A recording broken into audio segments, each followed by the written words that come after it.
Welcome to another episode of My Weird Prompts, an AI-generated podcast featuring the random prompts of Daniel Rosehill as answered by a revolving cast of friendly AI characters. Join us for deep dives into AI, technology, and whatever other random thing Daniel finds fascinating today. Subscribe on Spotify or your favorite podcatcher. Now, today's episode. This episode was generated using artificial intelligence.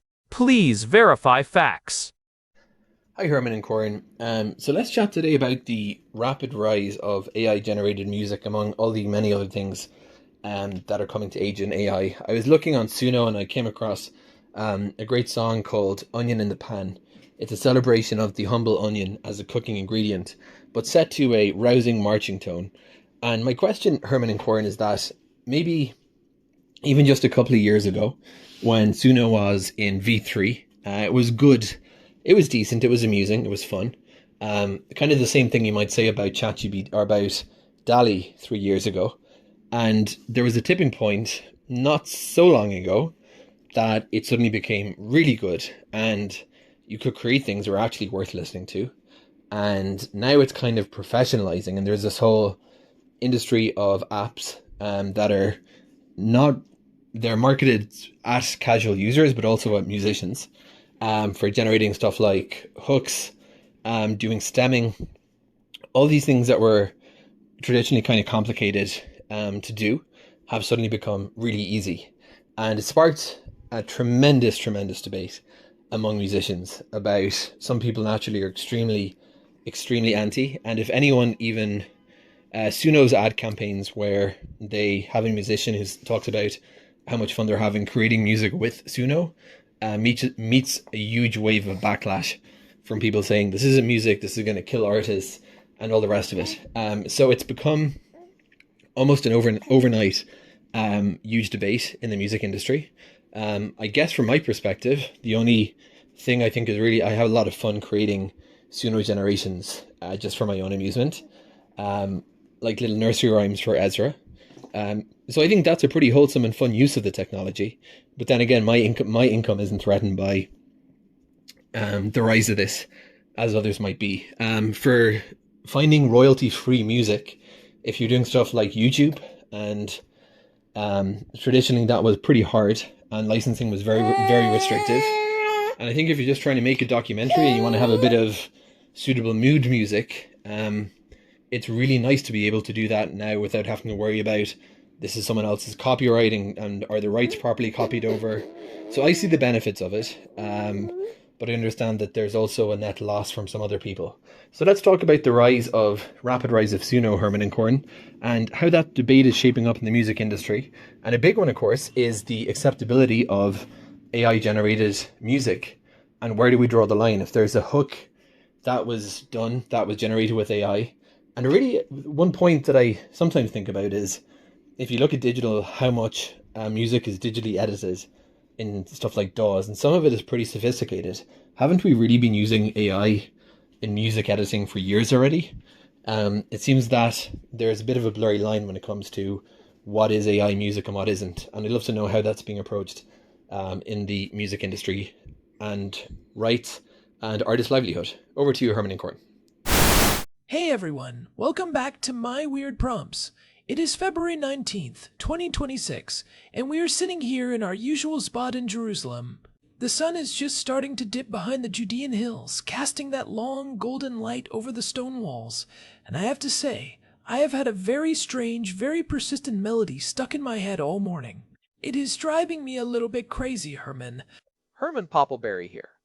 And let me guess, corn, given the prompt we are looking at today, is this melody perhaps a rousing, high-production march about a specific, pungent root vegetable? It absolutely is. I have been humming the chorus to Onion in the Pan since 6 a.m. Today's prompt comes from Daniel, and it is a deep dive into the rapid, almost vertical rise of artificial intelligence-generated music. Specifically, Daniel pointed us toward this track he found on Suno called Onion in the Pan. It is exactly what it sounds like, a celebration of the humble onion, but it is set to this incredibly professional-sounding, cinematic marching tone. And honestly, it is catchy. It is dangerously catchy. It sounds like something out of a high-budget Pixar musical. It really is an earworm. I spent about 3 hours yesterday diving into the Suno and Udio archives after Daniel sent that over, and the progress is staggering. What is fascinating to me, looking back from our vantage point in early 2026, is how quickly we moved from those early, slightly distorted clips of 2023 that sounded like they were recorded underwater through a broken radio to something like Onion in the Pan. We have reached a point where the production value, the mixing, the mastering, the vocal timbre is virtually indistinguishable from a top-tier studio recording. That is the tipping point Daniel mentioned in his message. A few years ago, Suno and its competitors were just fun curiosities. You would type in a prompt like death metal song about a toaster and get something that was mostly a joke, glitchy, weird, and clearly synthetic. But now, the industry is professionalized. We are seeing these apps marketed not just at people who want to make a funny song for a birthday party, but at actual working musicians. They are using them for generating hooks, for complex stem separation, and for filling out arrangements. Exactly. And that is where the friction starts. I have been following the massive backlash to the recent ad campaigns from these companies. There is a real sense of existential dread in the creative community right now. People are asking the hard questions. If a machine can write a perfect pop hook, arrange the brass section, and produce a rousing march about an onion in 30 seconds for the cost of a few cents, what happens to the person who spent 20 years learning the craft? What happens to the session musician in Nashville or the jingle writer in London? It is a heavy question, and it gets to the heart of what Daniel is asking. But I want to start with the technical point he raised about the blurry line. Daniel asked if we have not already been using artificial intelligence in music editing for a long time. He is right, isn't he? Think about digital audio workstations like Ableton, Logic Pro, or Pro Tools. We have been using sophisticated algorithms for pitch correction, time stretching, and even algorithmic drum patterns for decades. So, Herman, as our resident deep diver into the tech, where is the actual line between a tool and a replacement? That is the million-dollar question, Corn, and the answer has shifted significantly in just the last 24 months. To understand it, we have to look at the evolution of how we interact with sound. In the past, tools were mostly subtractive, corrective, or assistive. If you used auto-tune in the early 2000s, you still had to have a human singer provide the raw material, the breath, the phrasing, the intent. The software was just nudging the frequencies to the nearest semitone. Even with something like algorithmic composition in the late 90s, a human had to set the parameters, choose the scales, and curate every single output. Right, so the human was the architect, and the software was just the high-tech power tool. You still had to swing the hammer, even if the hammer was digital. Precisely. But what we are seeing now with generative models, especially the V5 and V6 models that dropped recently, is a fundamental shift from tools to agents. When you use a generative model like Suno, you are not providing the raw material. You are providing a high-level intent, a prompt. You say, make me a folk song about an onion in the style of a British marching band, and the model handles the melody, the harmony, the lyrics, the vocal performance, and the entire mixing chain. That is a shift in the locus of creativity. The machine isn't just helping you build the house, it is designing the house, sourcing the materials, and laying the bricks while you just watch from the sidewalk. But is it really that different from a high-level producer? If I am a producer and I hire a session singer, a songwriter, and an arranger, I'm not playing the instruments. I am the one who had the idea, and I am steering those people to get the exact tone I want. If I steer the artificial intelligence to get Onion in the Pan exactly right, am I not still the producer? You are definitely a director or a curator. But the music industry is struggling with the fact that the labor, the actual physical sweat, and the years of practice required to play that trumpet part or hit those high notes is being bypassed. That is why the backlash is so intense. It is not just about the idea, it is about the devaluation of the skill.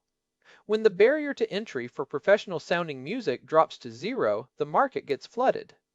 We are seeing millions of tracks uploaded to streaming services every month that were generated in seconds. I see that side of it, and it is scary for professionals. But let's look at the other side of Daniel's prompt. He mentioned using this for royalty-free music for YouTube or documentaries. I mean, Herman, have you ever tried to find the perfect piece of library music? It is a nightmare. You spend 4 hours scrolling through tracks that are almost right, but maybe the bridge is too long or the mood is slightly too aggressive.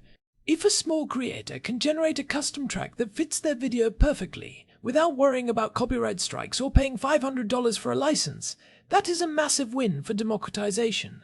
It is a massive win for the end user, but it is a direct hit to the livelihoods of the people who make that library music. There is a whole sector of the industry, composers who never wanted to be rock stars but made a great living writing tense background music or happy acoustic guitar tracks, that is being decimated. When we talk about the line of acceptability, I think we have to distinguish between different types of music. There is music as art, which is about human connection, shared history, and expression. And then there is music as a utility, the sonic wallpaper for a corporate presentation or a cooking video. Do you think we're going to see a permanent split there? Like a human-made certification versus utility music? I think we are already seeing the beginning of it. Some platforms are starting to experiment with verified human badges. But the line is getting blurrier because the artificial intelligence is getting better at the art part.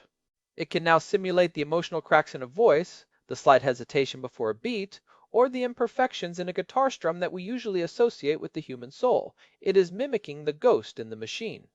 That is the part that actually creeps me out a bit.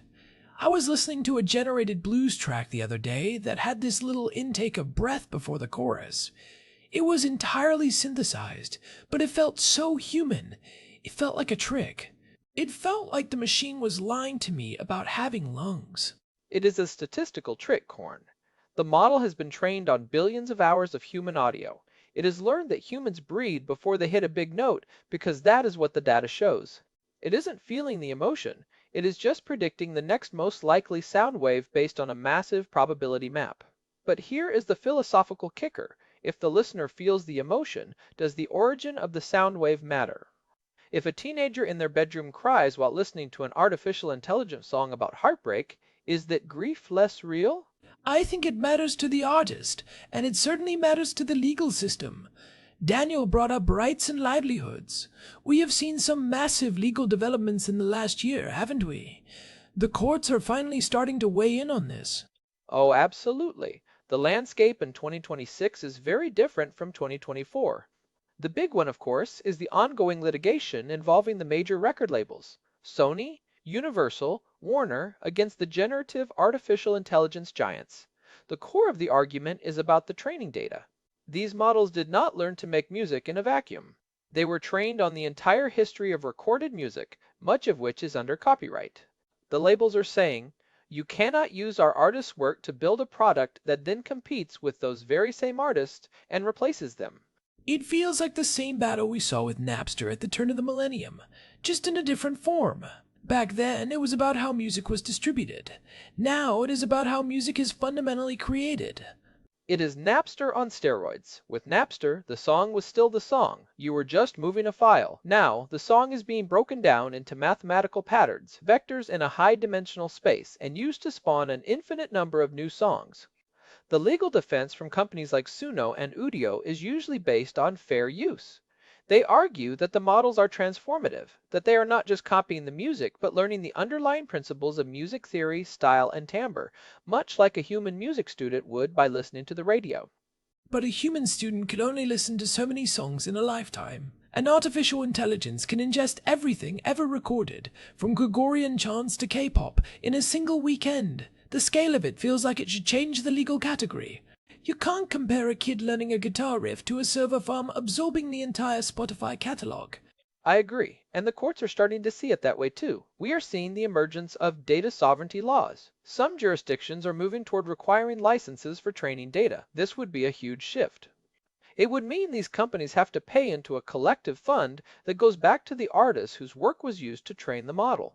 It is a bit like a mechanical royalty for the machine age. That seems like a fair middle ground, but how do you even track that? If I generate a song that sounds vaguely like a mix of Queen, Radiohead, and a little bit of Dolly Parton, how do you decide who gets paid? Is it 10% to the Freddie Mercury estate? 5% to Tom York? That is the technical nightmare we are currently living through. We are looking at things like digital watermarking and audio fingerprinting that can detect the influence of specific training sets. There is even talk of using blockchain-based royalty tracking, though that is still pretty speculative. What is more likely in the short term is a blanket license model. The big labels partner with the artificial intelligence companies, give them access to their catalogs, and take a massive cut of the subscription revenue. Which, of course, mostly benefits the big labels and the massive tech firms, and not necessarily the independent artists or the session musicians Daniel is worried about. Exactly. The middle class of music is the one in the crosshairs. The people making hooks for hip-hop producers, the people doing session work for commercials, the people writing jingles for local radio, those jobs are being automated at a terrifying rate. I want to go back to Daniel's point about the tools that musicians are using right now, because it isn't all doom and gloom. He mentioned stemming and hook generation. For those who do not know, stemming is the process of taking a finished, mixed track and separating it back into its individual parts: the vocals, the drums, the bass, the guitar.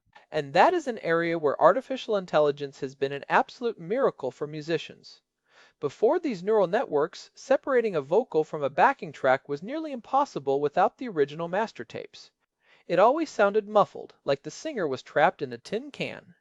But now, with tools like RipX or the latest updates to Logic Pro, you can get a studio-quality vocal stem from a recording made in the 1950s in about 10 seconds. And musicians are using that for incredible things. They are remixing old tracks, sampling things that were previously unsamplable, and using it as an educational tool to hear exactly how a specific bass line was played. In that sense, artificial intelligence is empowering human creativity. It is giving us new ways to interact with the history of music rather than just replacing it. It is, and even hook generation is being used by some songwriters as a way to break through writer's block. They might generate 20 different melodies for a chorus, find one that has a weird interval they never would have thought of, and then throw away the machine version and rewrite it, play it on a real piano, and make it their own. It is like having a co-writer who never gets tired, never complains about the coffee, and has no ego. So maybe the line of acceptability is about how much of the heavy lifting the human is doing. If I use artificial intelligence to give me a spark, but I play the instruments and I sing the lyrics, that feels acceptable to most people. But if I just click generate and put my name on it, that feels like a form of creative theft, or at least creative laziness. But here is the uncomfortable truth, Korn. The audience often does not know, and increasingly, they do not care. If you go on the major streaming platforms right now, there are thousands of tracks in those chill hop or lo-fi study beats playlists that are almost certainly artificial intelligence generated. They are designed to be background noise. The listeners just want a vibe. They don't care if a human sat in a room and felt sad to write that piano melody. They just want something to help them focus on their spreadsheets. That is a bit depressing, Herman. It turns music into a commodity, like electricity or water. You just turn the tap and the vibes come out. It is a shift in how we consume music. We are moving from music as an identity-defining art form, where you are a Radiohead fan or a Swiftie, to music as an environmental utility. If you are just looking for something to help you sleep or help you run faster, the origin of the sound matters less than the frequency response. I wonder if this will lead to a massive resurgence of live music. If we get to a point where recorded music is so cheap and ubiquitous that it loses its perceived value, will the only thing people are willing to pay for be the experience of seeing a human being actually perform in real time? The I was there factor? I think you are onto something there. We have seen this cycle before in art history. When photography was invented in the 19th century, people said it would be the death of painting. Why would anyone pay for a portrait when a camera can capture a likeness perfectly in seconds? But instead, it pushed painting to become more abstract, more expressionistic, more about the touch of the artist. It made the physical act of painting more valuable because it could not be replicated by a machine. So artificial intelligence might push music to become more human? More about the raw energy, the sweat, the mistakes, the things that a probability model cannot quite capture? That is the hopeful view. We might see a move away from the hyper-polished, perfectly gridded, pitch-corrected pop music that has dominated the last 20 years, because that is the easiest thing for an artificial intelligence to mimic. Maybe we will go back to raw, live-to-tape recordings where you can hear the room, the chair squeaking, and the slight imperfections that tell you a person was there. I love that idea. But let's talk about the practical side for a second. Daniel mentioned that Suno is being marketed to casual users. We are seeing this trend of democratizing creativity. Is that a bad thing? If someone who has no musical training, maybe someone with a disability that prevents them from playing an instrument, can finally express an idea they have had in their head for years, is that not a net positive for the world? It is a double-edged sword. On one hand, yes, more people expressing themselves is wonderful. But there is also the problem of the signal-to-noise ratio. If everyone on Earth is generating 10 songs a day, how do we find the things that are actually meaningful? We are already being flooded with content. The human brain isn't evolved to filter through a billion songs a year. We are going to need artificial intelligence to help us filter the artificial intelligence music. It's a loop. We already do. That is what the recommendation algorithms are. They are artificial intelligences deciding which human or non-human music you should hear. We are already living in that hall of mirrors. You know, I was thinking about the Jerusalem music scene while we were talking. We have so many incredible musicians here. People who play these ancient instruments like the oud or the kamanche. Those instruments are all about the microtones, the tiny, subtle shifts in pitch that are not on a standard Western piano scale. I wonder how well these models handle that kind of cultural specificity. Right now, honestly, not very well. Most of these models are trained on a very Western-centric diet of pop, rock, and jazz. They struggle with non-Western scales, like the Makam system here in the Middle East, or the complex rhythmic cycles of Indian classical music. But that is changing. As more diverse data is added, the models will get better at mimicking those styles too. And that brings up the question of cultural appropriation. If an artificial intelligence company in California trains a model on the traditional music of a specific indigenous group without their permission, and then sells a tool that lets anyone in the world generate that music for a fee, who owns that? Who gets the credit? That is a massive ethical minefield. We are seeing a lot of discussion in 2026 about data sovereignty. The idea that communities should have collective control over how their cultural heritage is used to train these models. It is not just about individual copyright, it is about the collective ownership of a tradition that took 1,000 years to build. You can't just scrape a culture and sell it back to them. It feels like we are at this moment where the technology is sprinting ahead of our legal and ethical frameworks. We are trying to apply 19th century copyright laws to 21st century neural networks. It's like trying to regulate a fusion reactor with rules written for a steam engine. We are definitely playing catch up. And the pace of improvement is what really blows my mind. Daniel mentioned that Suno was just a curiosity a couple of years ago. Now we are talking about real-time generative music. There are startups now working on music that changes based on your heart rate, your GPS location, or the weather outside. Wait, like a dynamic soundtrack to your actual life. Exactly. Imagine you are going for a run, and as your pace increases, the music automatically builds in intensity and tempo. Or you are walking through the old city here in Jerusalem, and the music becomes more atmospheric and incorporates local sounds as you get closer to the market. That is a completely new kind of musical experience.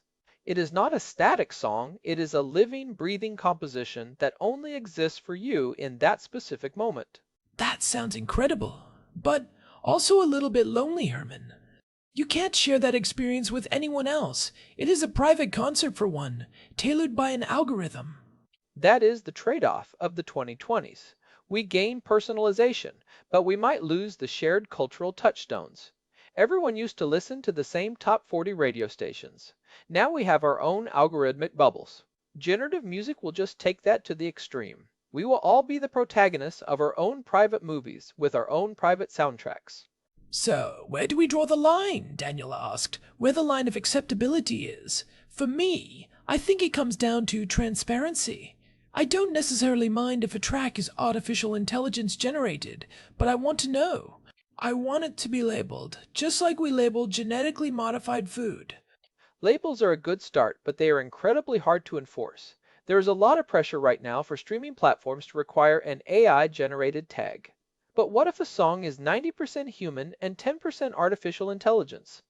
What if the drums are generated but the vocals and guitar are live? Is that an AI song? Where do you set the percentage? It is the blurry line again. Maybe we need a nutrition label for music. Percent human, percent machine, percent recycled samples. I can see the marketing now. 100% organic grass-fed human music. No algorithms used in the making of this record. Jokes aside, I think for creators like Daniel, the line of acceptability is about intent. If you are using it to solve a practical problem, like finding royalty-free music for a video about onions, it is a tool. If you are using it to deceive people into thinking you have a talent or an emotional depth that you haven't actually put the work into, that is where it gets murky. But isn't that what all music technology has done? Before the piano, you had to have a whole orchestra to get that kind of harmonic range. Before the synthesizer, you needed a room full of musicians to get those otherworldly sounds. Every new technology makes it easier for one person to do the work of many. We are just reaching the logical conclusion of that trend. That is true. But those technologies still required a physical interface. You had to learn to play the piano keys. You had to learn how to patch a modular synth. With generative artificial intelligence, the interface is just language. You just say what you want. It removes the physical and technical barrier between the idea and the sound. And maybe that is what we are actually mourning. The loss of the struggle. There is something about the effort required to make music that we find inherently valuable as a species. When the effort goes to zero, the perceived value feels like it goes to zero too. If anyone can make a masterpiece by typing a sentence, is it still a masterpiece? That is a deep point, Herman. If masterpieces are everywhere, then nothing is a masterpiece. It becomes a commodity. And commodities are cheap. I think we are going to see a massive devaluation of recorded music, which will force the industry to find new ways to create value. Maybe that is through limited edition physical releases, or exclusive live experiences, or even some kind of digital provenance, knowing exactly who made this and why. It's funny you mentioned digital provenance. I remember the whole NFT craze a few years back. It feels like a lifetime ago now, but the underlying idea of tracking rights and ownership on a ledger, maybe that was just ahead of its time?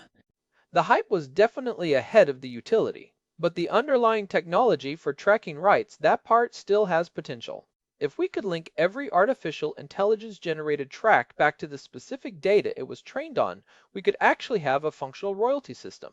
But that would require the tech companies to be transparent about their black box models, which they are currently fighting tooth and nail against. Because they know that as soon as they admit what is in the box, the lawsuits become much easier to win. It is a high-stakes game of chicken right now between the tech giants and the entertainment industry. While we are on the topic of the industry, I saw a report recently about how film and television composers are reacting. A lot of them are terrified. Background scores for television procedurals are one of the last reliable ways for a composer to make a middle-class living, and that is exactly the kind of thing these models are getting really good at. So, if you are a composer in 2026, how do you compete? You have to become more than just a provider of sound. You have to become a creative partner. You have to bring a perspective and a human story to the table that isn't just a formula. You have to be idiosyncratic. I think that is the takeaway for any artist in this new era. Don't try to outcompete the machine on efficiency or polish. You will lose. Compete on the things the machine doesn't have: a life, a history, a set of values, and a specific weird point of view. Like the Onion song. The machine made a great march, but it was a human, Daniel, who had the weird, specific idea to make a song about an onion in a pan. The spark of the idea was human. The machine was just the execution. Exactly. The prompt is the art. In a world of infinite instant generation, the person who knows what to ask for and why is the one who holds the power.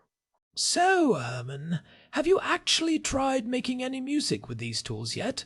Besides listening to the Onion March on repeat? I have, actually. I tried to use Udio to make a progressive rock epic about the history of the Hebrew language. It was interesting. It had some cool moments, some neat synth parts, but it also felt a bit disjointed. It lacked that sense of a single mind guiding the journey over 20 minutes. It felt like a collage of ideas rather than a coherent piece of work. Maybe that is the current limit. It can do the short, punchy stuff, the jingle, the hook, the 3-minute pop song, but it struggles with long-form storytelling and complex emotional arcs. For now. But I wouldn't bet against it. Every time we say the artificial intelligence can't do X, 6 months later there is a research paper showing it doing exactly X. It's a wild time to be alive, especially as a creator. I think for our listeners, the best thing they can do is just experiment with these tools, see what they can do, but also stay aware of where the sound is coming from. Support the human artists you love, go to the small shows, buy the physical merchandise, because that human connection is what is going to matter most when the world is flooded with perfect machine-made songs. Well said, Corn. And if you are a creator using these tools, be transparent about it. Let your audience in on the process. People value honesty more than they value perfection. Absolutely. Well, I think we've covered a lot of ground today, from the humble onion to the future of global copyright law and the ghost in the machine. It is a lot to chew on. It really is. And I'm probably going to have that marching tune stuck in my head for the rest of the week. Onion in the pan, it's relentless. I definitely will. It's a banger, as the kids used to say back in 2024. Do the kids still say that? I feel like we are officially the old guys now, Corn. Probably. But that is the beauty of being brothers. We can be out of date together. Fair enough. Before we wrap up, I want to say a huge thank you to Daniel for sending in this prompt.